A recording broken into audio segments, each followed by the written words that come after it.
Bonjour à vous les intermouettes, et bienvenue à vous dans cette vidéo numéro 25 du calendrier de l'Avent 2023 sur le mythe de la création du monde, qui sera la toute dernière, puisqu'elle va clôturer ce cycle.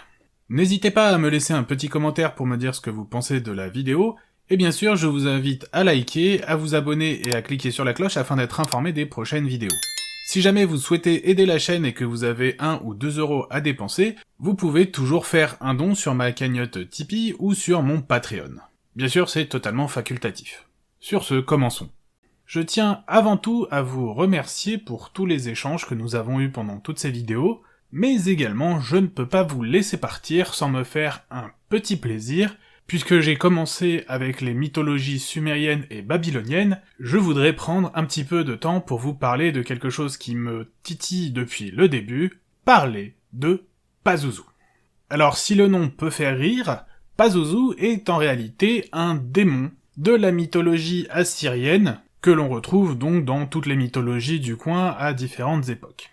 Il a été redécouvert au milieu du XXe siècle grâce à des statuettes lors de différentes fouilles, dont une qui est actuellement exposée au musée du Louvre, qui nous en apprend plus sur ce démon, qui nous dit « Je suis Pazuzu, fils de Anpa, le roi des mauvais esprits de l'air qui sort violemment des montagnes en faisant rage, c'est moi. » En effet, Pazuzu est une figure ambivalente, puisque c'est bel et bien un démon, même le roi des démons du vent, mais également une figure protectrice. Déjà, c'est un démon du vent qui, avec ses 4 ailes, peut faire souffler des vents mauvais, mais c'est également une figure protectrice qui vient surveiller et protéger les femmes enceintes ainsi que les mères qui viennent d'accoucher. Et en ça, il est totalement opposé à celle qui est considérée comme sa femme, la démone Lamashtu, elle aussi une démone du vent, qui elle va plutôt s'en prendre aux femmes enceintes et aux bébés.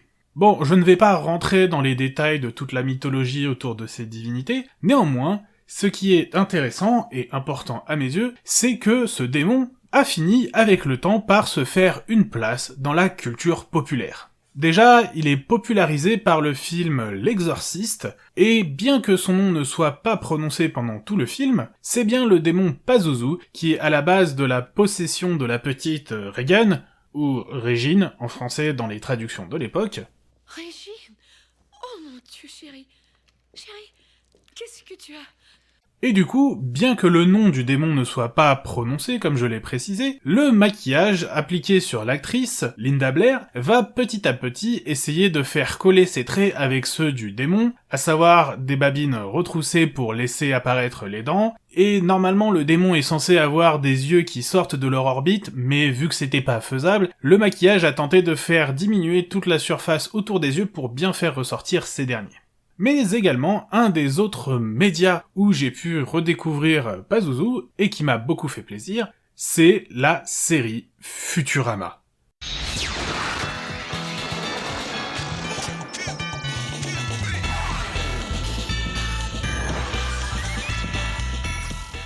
Ouais, Futurama, dont je vous ai déjà parlé longuement, et là je ne pouvais pas rater l'occasion de reparler juste comme ça rapidement de Futurama. Alors Pazuzu, c'est un personnage totalement anecdotique dans toute la série, on le voit 2 fois, mais à chaque fois il sert en fait à faire avancer l'intrigue, un peu à la manière d'un Deus Ex Machina.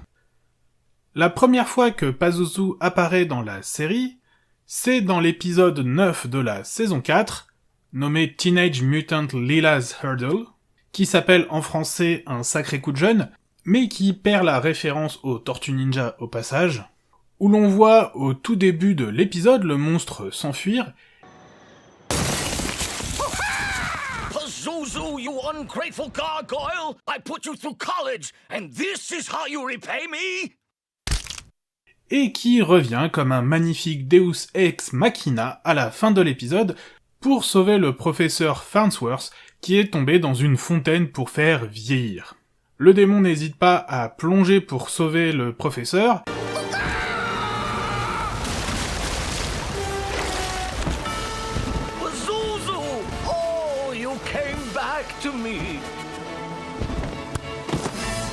et en échange, ce dernier lui rend sa liberté. Bonne nuit to you all.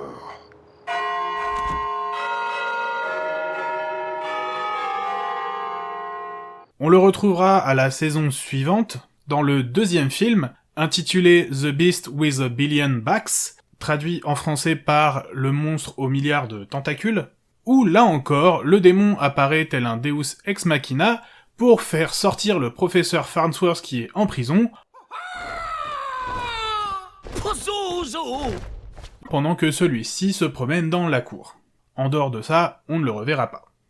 Néanmoins, ce démon a gagné avec le temps une petite notoriété, apparaissant de manière cachée sur des pochettes d'albums ou dans des clips du groupe Gorillaz. Il est également le sujet de quelques chansons de death ou de black metal, mais pour être très honnête, vu que je ne m'y connais pas du tout là-dedans, je ne vais pas en parler. Même si l'on ne sait pas exactement où placer Pazuzu dans la mythologie du coin, on est quand même en mesure plus ou moins de tisser des relations avec d'autres êtres que l'on a déjà vus. Notamment, il est régulièrement évoqué en combinaison avec le démon Ougalou, qui est un des monstres créés par Tiamat lors de son conflit avec les dieux plus jeunes, les fameux 11 monstres qu'elle a créés d'elle-même toute seule, et qui ont été vaincus par Marduk lorsque celui-ci a tué leur mère à tous, Tiamat.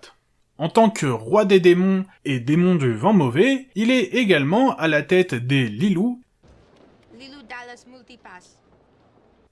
pas cette Lilou-là, hein, vraiment des démons mésopotamiens, qui sont la réincarnation de jeunes hommes morts sans avoir pu se marier.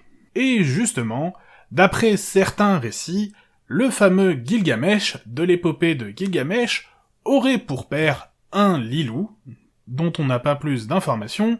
Ce qui est très intéressant également, c'est qu'en plus d'être un esprit protecteur des femmes enceintes et des nouvelles mères, il est aussi un démon qui aide à soigner, puisque l'on a retrouvé un texte expliquant comment, en récoltant différentes poussières et en les mélangeant pour former un buste de Pazuzu, il est possible de soigner une personne malade, même celle frappée d'un mal inconnu, puisque son esprit est censé pouvoir repousser toutes les maladies.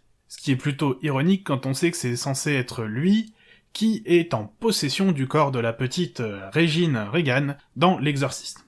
Enfin bon. Voilà.